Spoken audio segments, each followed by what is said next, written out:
కేసీఆర్ గారు ఎట్లా అయితే ఇవాళ మనందరం కూడా కేసీఆర్ గారిని ఎంత గొప్పగా అయితే తెలంగాణ సాధించిన ఒక జాతిపితగా మనందరం ఎట్లయితే భావిస్తామో, కేసీఆర్ ఫాదర్ ఆఫ్ తెలంగాణ అని ఎట్లయితే భావిస్తామో, ఒక మాటలో చెప్పాలంటే కేసీఆర్ గారు ఆనాడు తనకు గాడ్ ఫాదర్గా చూసుకున్నది, కొలుచుకున్నది ఎవరిని అంటే పెద్దలు ప్రొఫెసర్ ఆచార్య కొత్తపల్లి జయశంకర్ గారు. నేను ఒక 10 సంవత్సరాల పాటు, నా అదృష్టం ఒక 10 సంవత్సరాల పాటు జయశంకర్ సార్తో పాటు అభిప్రాయాలు పంచుకునేదానికి కానీ, వారి నుంచి విషయాలు తెలుసుకునేదానికి కానీ నాకు కూడా అదృష్టం కలిగింది.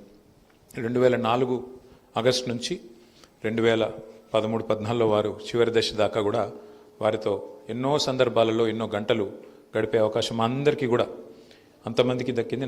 వారితో పాటు నాకు కూడా కొంత దక్కింది. నిజంగా ఆయన ఎంత గొప్పవాడంటే ఆయన ఒక ఎన్సైక్లోపీడియా. ఎప్పుడు ఏ రోజు ఏ సెకండ్లో మనకి ఏ అనుమానం వచ్చినా, ఏ సందేహం వచ్చినా సార్కు ఫోన్ చేస్తే ఆన్సర్ వెంటనే దొరికేది. ఫలానాది ఆయనకు తెలియదు, ఫలానా విషయం వారికి తెలియదు అనే పరిస్థితి లేదు.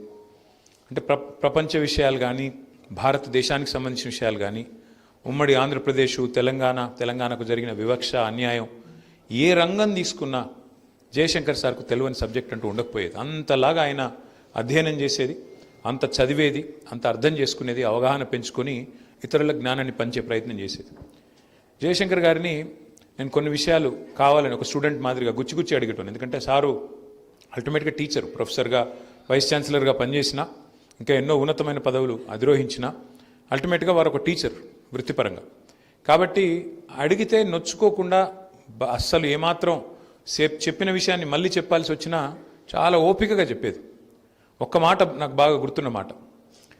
నేను ఒకసారి వారిని అడిగిన, సార్ ఇప్పుడు వెనుకబాటుతనం తెలంగాణ రాష్ట్ర ఏర్పాటుకు గల కారణాల్లో ఒక ప్రధానమైన కారణం అని మీరు చెప్తారు కదా, మరి అట్లాంటిది వెనుకబాటుతనం కూడా ఒక ముఖ్యమైన కారణం అయితే మరి అన్నిటికంటే ఎక్కువ దగాపడ్డ జిల్లా ఏది తెలంగాణ ప్రాంతంలో, ఉమ్మడి ఆంధ్రప్రదేశ్లో అంటే అది మహబూబ్ నగర్ జిల్లా. అతిపెద్ద జిల్లా, అతి ఎక్కువ దగాపడ్డ జిల్లా పాలమూరు జిల్లా. మరి అలాంటి మహబూబ్ నగర్లో ఉద్యమం చాలా ఉచ్చ స్థాయిలో, పై స్థాయిలో, పతాక స్థాయిలో ఉండాలి కదా. అప్పుడు నేను చెప్పేది 2005, 6, 4 ఆ ప్రాంతంలో. మరి ఎందుకు మనం 6 సీట్లలో పోటీ చేస్తే ఒకటే గెలిచినాము, ఎందుకు పోయినాయి సార్ అని 2004లో వారిని అడిగిన. నేను అడిగితే వారు ఒక గొప్ప మాట చెప్పినారు, నాకు ఇంకా ఈరోజు కూడా గుర్తుంది. వారు ఏమన్నారంటే నన్ను రాము అని పిలిచేది. రాము, ఒకటి గుర్తుపెట్టుకో, నువ్వు ఇది మనుషులకి, వర్గాలకి, సమాజానికి, రాష్ట్రాలకి, దేశాలకు అన్నిటికీ ఇదే రకమైన ఒక సోషియలాజికల్ ఎవల్యూషన్ ఉంటుంది. ప్రతి మనిషి సహజ సిద్ధంగా కోరుకునేది ఏంటి అంటే మొదలు సెల్ఫ్ సఫిషియన్సీ, అంటే స్వయం సమృద్ధి సాధించడం. సాయంత్రం నాకు ఎక్కడి నుంచి తెచ్చుకోవాలి, నా భార్య పిల్లలకు తిండి ఇడికెళ్ళి పెట్టాలి, నేను ఎట్లా బతకాలి, మొదలు ఆలోచించేది ఎవరైనా గది. ఏం ఉద్యోగం చేయాలి, ఏం చేయాలి, ఎట్లా తనలాడాలి, ఇంటోళ్ళని ఎట్లా కాపాడుకోవాలి, నేను నా కుటుంబాన్ని ఎట్లా పోషించుకోవాలి. ఫస్ట్ సెల్ఫ్ సఫిషియన్సీ అనేది ఇంపార్టెంట్. సెల్ఫ్ సఫిషియన్సీ అనే స్టేజ్ దాటిందనుకోండి, వచ్చిందనుకోండి, నీకు ఇక తిండికి డోకలేదు, 3 పూటలకు డోకలేదు, వచ్చే నెల రోజులకు డోకలేదు అనుకుంటే, లేదా వచ్చే సంవత్సరం డోకలేదు అనుకుంటే, నెక్స్ట్ వచ్చేది స్టేజ్ ఏంటి అంటే పరిణామ క్రమంలో సెల్ఫ్ రెస్పెక్ట్, ఆత్మగౌరవం. అరే నన్ను మనిషి తిరిగిన చూస్తలేరు, ఏం సంగతి, నేను గల్లబడతలేనా, నేను గాన రాకుండా అని చెప్పి సెల్ఫ్ రెస్పెక్ట్ గురించి ఆరాటం పెరుగుతుంది. 3వ దశ ఏంటి అంటే ఆ సెల్ఫ్ రెస్పెక్ట్ అనేది కూడా వచ్చిందనుకో, 3వ దశ సెల్ఫ్ రూల్, స్వయం పాలన. మా రాష్ట్రాన్ని మేము పరిపాలించుకోలేమా, మా ప్రాంతాన్ని మేము పరిపాలించుకోలేమా, మాకేం తెలివి తక్కువ ఉందా, వనరులు తక్కువ ఉన్నాయా, మాకు లీడర్షిప్ కేపబిలిటీస్ లేవా అనే పరిస్థితి వస్తుంది. ఈ 3 దశల్లో మీరు చెప్పిన కరీంనగర్ కానీ, వరంగల్ కానీ నీళ్లు రావడం వల్ల, గోదావరి నీళ్ళు రావడం వల్ల వాళ్ళు కొంత ముంగటున్నారు, సెల్ఫ్ సఫిషియన్సీ అనే స్టేజ్ దాటినరు. అందుకే సెల్ఫ్ రెస్పెక్ట్ అనే మూమెంట్లో వాళ్ళు ముంగట ఉన్నారు, వాళ్ళు ముందరవాడి కొట్లాడుతున్నారు. కొద్దిగా అక్కడ నీకు ఎక్కువ కనబడుతుంది రెస్పాన్సు. అదే మహబూబ్ నగర్ ఇంకా సెల్ఫ్ సఫిషియన్సీ కోసం తనలాడుతుంది కదా. వలసల జిల్లా కదా రాము, 14 లక్షల మంది వలస పోతారు ప్రతి సంవత్సరం, సీజన్ టు సీజన్ నడుస్తుంది అక్కడ.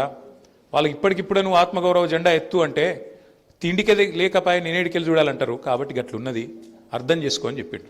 అంటే ఎంత గొప్ప ఆలోచన, ఎంత గొప్ప విశ్లేషణ అంటే, అదే ఇంకెవరినో అడిగితే మీ నాయకత్వం చక్కగా లేదాడా, లేదా ఫలానా చక్కగా లేదు అని చెప్పి ఇట్లా ఎత్తేసినట్టు మాట్లాడతారు. కానీ అర్థవంతంగా, అవగాహనతో అర్థమయ్యేటట్టు చెప్పగలగడం అనేది ఒక ఆర్ట్.